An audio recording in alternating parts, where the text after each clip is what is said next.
Dhe kjo bëri që këta që janë pushtet, edhe kur kishte një rekomandim që u binte ndesh interesave të këtyre, thjesht e neglizhonin dhe nuk e konsideronin. Aty ku duhet, i drejtohen dhe e marrin në konsiderat. Dhe ajo që më bëri përshtypjen në fakt ishte një deklaratë e kryeministrit në një tjetër tërheqës të zhvilluar dje që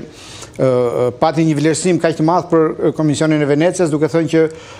madje opinionet e tij mund të kenë edhe vlerën e vendimit të një gjykate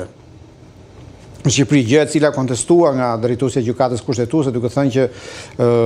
të paktën vendimet e gjykatës kushtetuese nuk mund të neutralizohen nga një opinioni Komisionit Venecias, pasi vendimet e gjykatës janë vendime gjykate dhe janë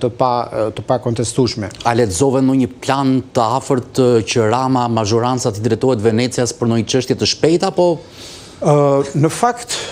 nëse do duam të abuzojmë tashmë, aty lihej një gjë për të nënkuptuar në këtë drejtim, pasi nuk ishte asnjë arsye që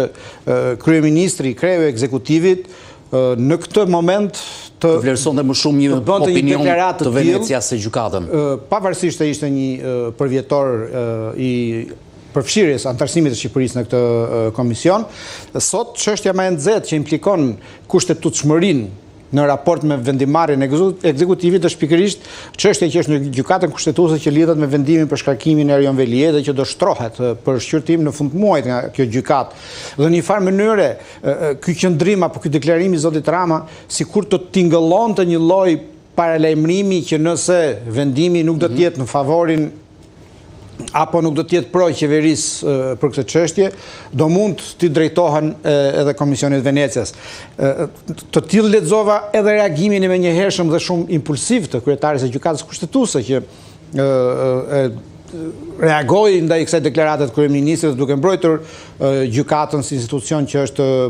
mbi gjitha institucionet dhe që vendimi i saj nuk mund të diskutohet. Meqense më përmende Velia dhe shkojmë automatikisht tek betejë për Tiranën, janë hedhur të gjitha variantet në tryezën e diskutimit nëse Veliaj nga gjykata kushtetuese në 31 tetor i jepet e drejtë, pra që shkarkimi i tij është antikushtetues. Socialistët zotohen që zgjedhjet në Tiranë do të jenë brenda aktivitetit, pra në mes të dhjetorit, më tha Blendi Klosi, numri 2 i socialistëve në këtë studio, në çfarë do lloj forme të vendimit të gjykatës kushtetuese? Tani duhet parë se çfarë llogarish kanë bërë socialistët, por gjykata kushtetuese ka vetëm 2 alternativa. Të vendos pro vendimit qeverisë, që do të thotë ta konsiderojë shkarkimin e zotit Veliaj të ligjshëm, dhe atëherë të procedohet një datë tjetër. Shkohet në fillimin e procedimit për shpalljen e zgjedhjeve, një dekret i ri nga presidenti dhe Tirana kalon në zgjedhje duke respektuar këto afatet kushtetuese. Alternativa tjetër është që gjykata kushtetuese shprehet kundër vendimit, pra nuk e legjitimon vendimin e qeverisë për shkarkimin e zotit Veliaj. Automatikisht zoti Veliaj mbetet ligjërisht ende kryetar i Bashkisë së Tiranës, dhe atëherë ose do duhet gjetur një tjetër argument për ta shkarkuar tashmë Këshilli i Ministrave, pa një rekomandim që vjen nga